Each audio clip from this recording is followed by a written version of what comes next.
The first week of September is always huge for tech, and this year, Apple's event is set for September 9th, 2025. The tagline? Awe-dropping. Classic Apple. Big promises, clever wordplay. This is when we'll finally see the iPhone 17 series after months of leaks and speculation. The lineup is rumored to shift 4 models but with a twist. No Plus, but an iPhone 17 Air. The Air branding hints at a thinner, lighter design, likely targeting those who want a big screen without the bulk. Of course, the Pro and Pro Max will headline with the latest chips and camera tech. The Air could be a game changer, offering a new choice for users who want size and portability. Will the awe-dropping tagline mean a radical design, a new AI feature, or something else? Apple's one more thing moments always keep us guessing. The Pro models will likely get the biggest upgrades, but the Air is the wild card. September 9th can't come soon enough. While Apple preps its launch, Samsung is readying the Galaxy S25 FE, expected September 4th.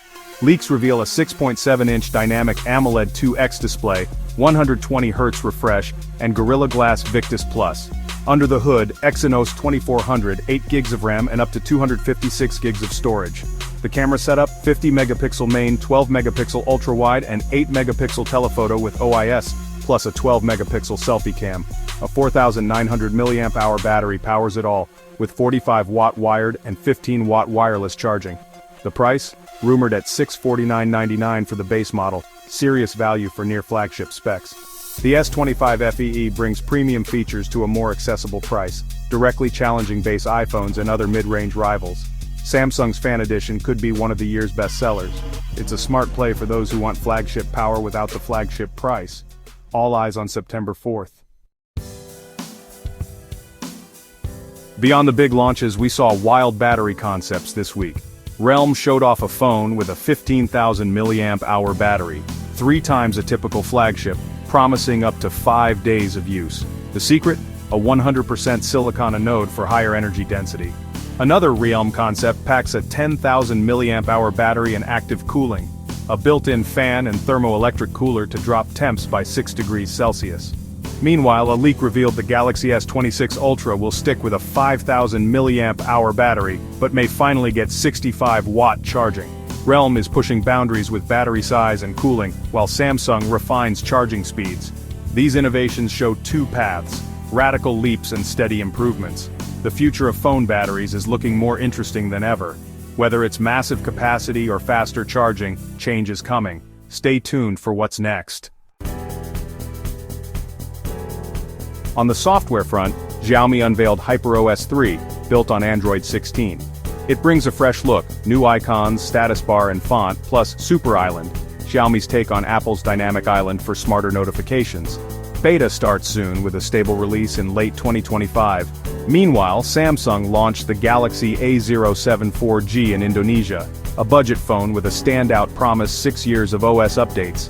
That's unheard of for a $90 device and sets a new standard for entry-level phones.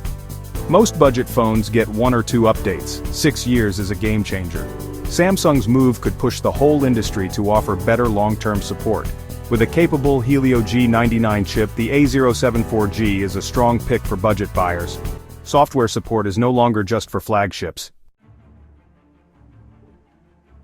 As the week wraps up, the smartphone landscape for late 2025 is coming into focus. Vivo's T4 Pro brings a 50-megapixel periscope camera to the mid-range, while Honor's 500 series and the iQOO 15 Mini are on the way.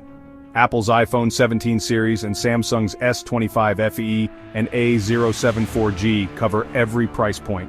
Realme is pushing battery innovation, and Xiaomi is refining software with HyperOS 3. The next few weeks will be packed: Samsung's S25 FE on September 4th, then Apple's big keynote on September 9th. After that, expect more launches and the stable release of HyperOS 3. The end of the year is always busy as brands race to release their best. If you're shopping for a new phone, now's the time to watch. The variety and innovation this year are unmatched. It's going to be a wild ride.